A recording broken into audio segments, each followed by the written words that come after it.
अब हमारे सामने प्रश्न ये आता है, ये सारी दुनिया जो है imperfect copy of the ideas है। रियल तो आइडियाज़ ही हैं। तो क्या आइडियाज़ को ही हम जगत का स्वामी माने क्या, कि आइडियाज़ ही जगत के मालिक हैं या जगत को चलाते हैं? उन्होंने कहा जो सारी फ़िलॉसफीज़ में मानी है वो ही मालिक है इस जगत का। और वो क्या है?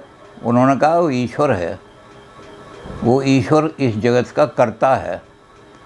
अंतर सिर्फ ये हो गया है कि कुछ लोग जो थे इस जगत का ईश्वर को सृष्टा मानते थे कि ईश्वर ने सब चीज़ों की सृष्टि की है, लेकिन प्लेटो कहते हैं कि नहीं, ईश्वर ने सृष्टि नहीं की है।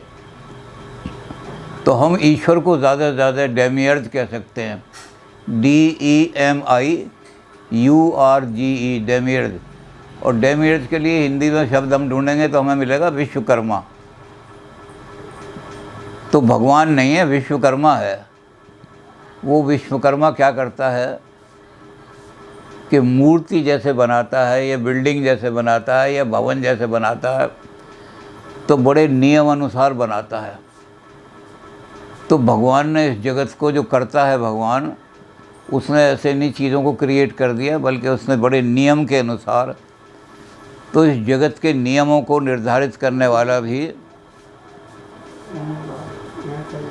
भगवान ही है, ईश्वर ही है। ईश्वर जगत को केवल बनाता ही नहीं, उत्पन्न ही नहीं करता, बल्कि उस जगत का नियमन भी करता है। जगत में कोई चीज़ ऐसी पैदा हो ही नहीं सकती जो हमारे कुछ फिक्स नियम हैं जिनको हमने अपने आइडियाज़ के रूप में रखा है, उन फिक्स नियमों के अतिरिक्त कोई चीज़ पैदा हो जाए, यानी जगत के अंदर मिरेकल्स नहीं हो सकते कभी भी। क्योंकि जो जगत का बनाने वाला विश्वकर्मा है वो पहले सब चीज़ों के नियमों को देखता है। जब भी बिल्डिंग ठीक बनेगी या मूर्ति ठीक बनेगी, अगर नियम अनुसार नहीं देखेगा, तो जैसा हमारी माइथोलॉजी में है कि आदमी के सिर में घोड़े का सिर लग गया, तो भारत में तो चल जाएगा हैग्रीव है। ये हैग्रीव भी देवता हैं, आदमी का शरीर है और घोड़े का सिर लगा हुआ है। लेकिन यूनान वाले फिलोसफर ये कहते हैं कि नहीं, वो नियम अनुसार बनाएगा, आदमी का ही सिर लगेगा। क्योंकि आइडिया ऑफ मैन जो है उसमें कहीं ये नहीं है कि आदमी घोड़े वाला भी आदमी होगा। तो ईश्वर नियमन करने वाला भी है। फिर एक चीज़ और होती है जो हमारा विश्वकर्मा है, कि जब जगत को बनाने लगता है तो रेगुलरिटी भी। जगत में बहुत सारे फिनोमेना ऐसे हैं जो बड़े रेगुलर ढंग से हो रहे हैं, कहीं भी उनमें इरेगुलरिटी नहीं आती। और अगर इरेगुलरिटी आ जाती है तो तुरंत उसको भरने के लिए कहीं जगत में वैक्यूम नहीं रहता। तो ईश्वर जो है जगत के अंदर वैक्यूम नहीं छोड़ता, वैक्यूम के लिए कोई जगह नहीं छोड़ता। अब मान लो यहाँ बड़ी जोर से गर्मी पड़ी, बहुत ज़्यादा गर्मी पड़ी, और उस गर्मी की वजह से सारी हवा गर्म होकर के ऊपर चली गई, तो जितनी ज़ोर से वो गर्मी पड़ी है उतनी ज़ोर से आंधी आएगी, तूफ़ान आ जाएगा और आकर के तुरंत उस जगह को भर देगा, चाहे वहाँ पेड़ तोड़ने पड़े, चाहे खंभे तोड़ने पड़े। क्योंकि वैक्यूम नहीं होता जगत के अंदर। जगत के अंदर बड़ी रेगुलर काम होता है। तो ईश्वर जो है जगत को रेगुलरिटी देने वाला भी है। इनका प्लेटो का जो ईश्वर है वो जगत को नियम भी देने वाला है कि नियम अनुसार सब काम होना चाहिए, और वो इस जगत के अंदर रेगुलरिटी लाने वाला भी है। सब चीज़ बड़ी रेगुलर होंगी। इसलिए सारा जो निर्माण है उसमें ईश्वर 4 चीज़ों का काम करेगा। पहले से ये देखेगा कि ईश्वर कि मैंने किस चीज़ से ये सारी चीज़ें पैदा करनी है। संसार की सारी चीज़ें जो हैं, हालांकि ये अनित्य हैं, ये सारी क्षणभंग हैं, नष्ट होने वाली हैं, नश्वर हैं, लेकिन फिर भी भगवान ये देखेगा कि मैंने जो चीज़ बनानी है वो किस चीज़ से बनाऊं। तो उसके लिए जड़ तत्व लाएगा। जड़ तत्व को हम साधारण भाषा में, फिजिक्स की भाषा में मैटर कहते हैं। तो भगवान मैटर ढूंढेगा। हमारे यहाँ वो प्रकृति मानी जाती है, इन्होंने कहा मैटर है। तो उस मैटर को लेकर के भगवान चीज़ बनाएगा। और इसलिए कमी रह जाती है, इम्परफेक्शन रह जाती है कि मैटर में परफेक्शन नहीं है। जब परफेक्शन चीज़ से नहीं, इम्परफेक्ट चीज़ से बनेगी दुनिया, तो उसमें इम्परफेक्शन ही रह जाएंगे। तो मैटर जो है उसको इम्परफेक्शन का कारण भगवान नहीं है। इम्परफेक्शन का कारण जिस मैटर से बनाया है, जिस मिट्टी से कुम्हार घड़ा बना रहा है, अगर वो मिट्टी काली है तो कुम्हार का घड़ा कभी पीला नहीं बन सकता। तो ईश्वर उस मिट्टी, जिस मटेरियल से, तो हम ये कहेंगे कि एक ऐसी चीज़ है जो जड़ तत्व है, वो जड़ तत्व जो है इस जगत का आधार है निर्माण का। ये जो सेंसिबल जगत है, जो हमारा इंद्रिय आश्रित जगत है, इस इंद्रिय आश्रित का जो आधार है, इसको हम कह सकते हैं लोकस।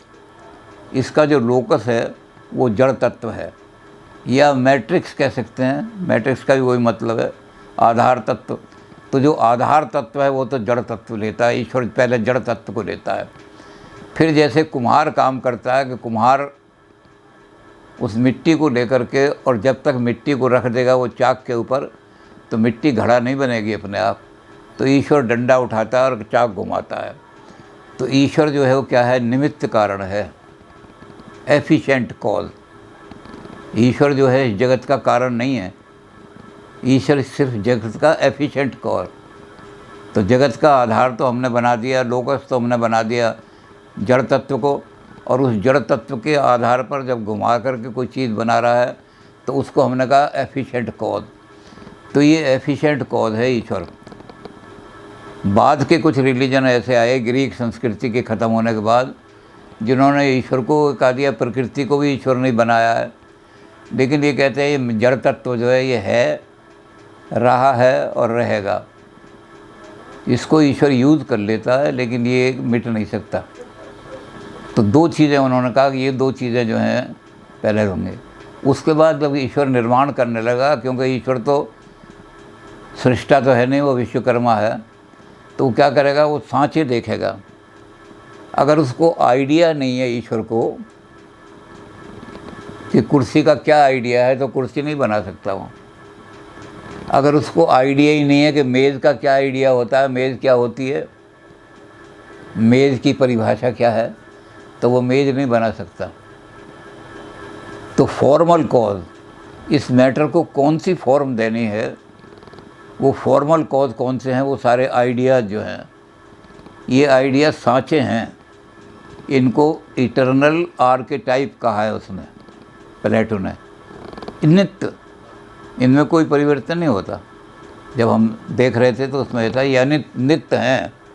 जो कुर्सी का आइडिया है वो कुर्सी का आइडिया नित्य है, इसमें चेंज नहीं हो सकती। मनुष्य का जो आइडिया है वो मनुष्य का आइडिया चेंज नहीं हो सकता। तो ये नित्य हैं। और आर्केटाइप का सांचे, ये नित्य सांचे हैं, ऐसे सांचे हैं जिनमें कोई चेंज नहीं कर सकता। ईश्वर भी चेंज नहीं कर सकता। ईश्वर इनके अनुसार जगत की चीज़ें बनाएगा। जो इम्परफेक्ट इसलिए हैं कि मैटर इम्परफेक्ट है, लेकिन ये इम्परफेक्ट चीज़ें भी जो बनेंगी वो ऐसी बनेंगी, जो सारी की सारी इम्परफेक्ट चीज़ें हैं, कि वो उस सांचे के बिल्कुल अनुसार बनेंगी, उसमें कोई परिवर्तन नहीं हो सकता। इसमें भी जैसा मैंने कहा कि हमारी माइथोलॉजी तो मानती है कि इसमें परिवर्तन हो सकता है। एक आदमी के सूअर का सिर भी लग सकता है, तो वो हम तो कहेंगे अरे सूअर का सिर लग गया तो ये तो एक अवतार हो गया, भगवान का वराह अवतार हो गया। फिर हमने कहा देखो इसके घोड़े का सिर लग गया, ओहो हैग्रीव अवतार हो गया। तो लेकिन यूनान वाले इस चीज़ को नहीं मानते। यूनान वाले कहते हैं कि जो सांचा है उस सांचे के अनुसार ही भगवान। और सांचा कौन सा है, इटर्नल आर्केटाइप क्या है, the idea. Idea eternal type है। आइडिया जो है वो पर ऐसी चीज़ है जो हमेशा सत्य रहेगा और बदला नहीं जा सकता। इसलिए ईश्वर उसमें कोई बदलाव नहीं कर सकता, उन सांचों के अनुसार ही दुनिया बनाएगा। तो आइडिया जो है वो सांचे हैं। और चौथी चीज़ क्या होगी, एक ऐसी चीज़ है जिसको हम फाइनल कॉज कहते हैं, प्रयोजन। ये किस चीज़ से, किस प्रयोजन के लिए ये चीज़ बना रहा है। चाकू किस लिए बना है दुनिया में, क्योंकि सब्ज़ी काटनी है।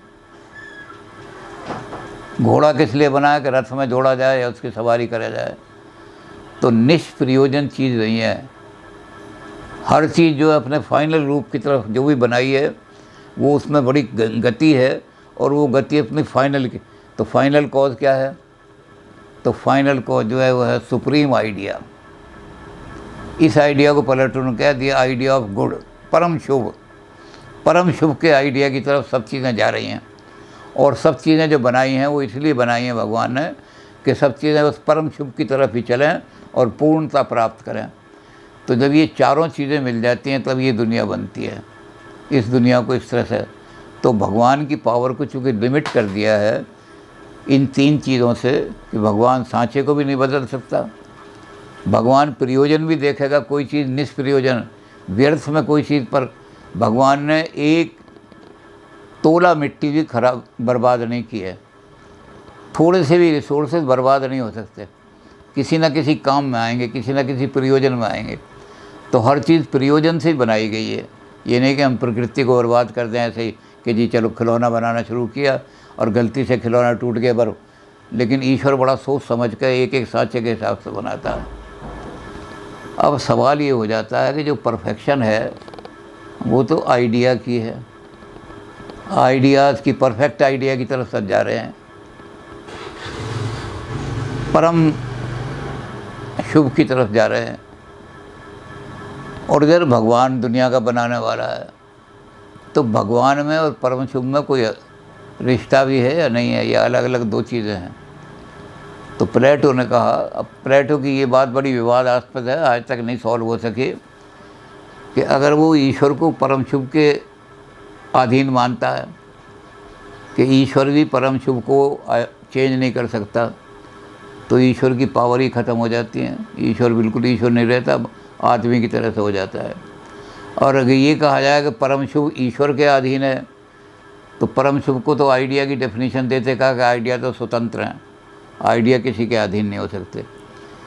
तो ये समस्या ऐसी है परम शुभ की, शिव और शुभ ये दोनों अलग हो सकते हैं। इन्होंने प्लेटो ने कहा कि हमारे सामने जो अल्टीमेट वैल्यूज़ हैं जिनकी तरफ सारी दुनिया जा रही है, हैं तो वो तीन ही, सत्यम शिवम सुंदरम, ट्रूथ ब्यूटी एंड गुडनेस। और ईश्वर भी क्या काम करता है कि जब इनको बनाना शुरू करता है परफेक्शन की तरफ, तो क्या करता है कि ब्यूटी की तरफ सब चीज़ जाएंगी, आर्ट। अब ब्यूटी की तरफ जाएंगी तो जहाँ जहाँ उनमें कमी है उसको ठीक करते जाएंगे, सुधारते जाएंगे, उनके कॉर्नर कटते जाएंगे। तो परम ब्यूटी की तरफ सारी दुनिया जा रही है, परम शुभ की। इसी तरह से हमारे एथिकल कंडक्ट में परम शुभ की तरफ से दुनिया जा रही है। तो ईश्वर ने इनको ये तो कर दिया कि जहाँ इरेगुलरिटी आ जाए वो रेगुलेट कर दें, लेकिन ईश्वर इसमें कोई बदलाव नहीं कर सकता। ना ईश्वर इनके अधीन हो सकता है, ना ये ईश्वर के अधीन हो सकती हैं। तो ये समस्या आज तक चल रही है कि क्या परम शुभ ईश्वर के अधीन है या परम शुभ और ईश्वर एक ही हैं। तो अंत में प्लेटो इस निष्कर्ष पर छोड़ देते हैं लोगों को उनकी मर्ज़ी पर कि जो तीन वैल्यूज़ हैं उसमें कर, ट्रुथ, ब्यूटी एंड गुडनेस, सारी चीज़ें परम ट्रुथ की तरफ जा रही हैं। ये दुनिया जो है सारी वो ट्रुथ नहीं है, ये दुनिया सब झूठी मिथ्या है, क्योंकि इम्परफेक्ट कॉपी हैं ये। लेकिन ये इम्परफेक्ट कॉपी ऐसी हैं कि प्रयोजन के हिसाब से चल रही हैं, विकास हो रहा है लगातार। ये विकास जी बैठे हुए हैं हमारे, विकास हो रहा है। तो ये तीन चीज़ों की तरफ दी अल्टीमेट वैल्यूज़ क्या हैं दुनिया की, ट्रुथ, ब्यूटी एंड गुडनेस। इनको हम तीन चीज़ों को कहेंगे तो अपने यहाँ हम हिंदी में कहेंगे सत्यम शिवम सुंदरम। ये ऐसी हैं जो वैल्यूज़ हैं इटर्नल। तो ये परफेक्शन के लक्षण इनकी तरफ जा रही हैं। तो प्लेटो ने इसको यहीं छोड़ दिया ये कह करके कि ईश्वर और शिव और शुभ आइडेंटिकल मान लो इनको, वही ईश्वर है और वही परम शुभ है, ये दोनों ही चीज़ें। लेकिन इस पर लोगों ने बड़े ऑब्जेक्शन किए हैं। कोई प्लेटो तो कह गए जो बात थी, दुनिया का सबसे ऊंचा फिलोसफर माना जाता है प्लेटो को। अब लोग इसको इसलिए व्हाइटहेड ने कहा है, व्हाइटहेड ने कहा कि फाइनल चीज़ें प्लेटो ने इतनी कह दी, इतनी फाइनल चीज़ें बना दी प्लेटो ने कि सारी सब्सिक्वेंट फिलोसफी जो है it is nothing but footnote on the philosophy of Plato. लोग उसी में ये करते रहे हैं कि सांपनाथ की जगह नागनाथ रख दो, नागनाथ की जगह सांपनाथ रख दो, लेकिन वर्च्यू वही होगी कि सब ये अल्टीमेट वैल्यूज़ की तरफ सारी दुनिया चलेगी। तो प्लेटो का कंसेप्ट जो है वो एक ऐसा कंसेप्ट है जो अनचेंजेबल है, उन्होंने ऐसी थ्योरी दे दी है।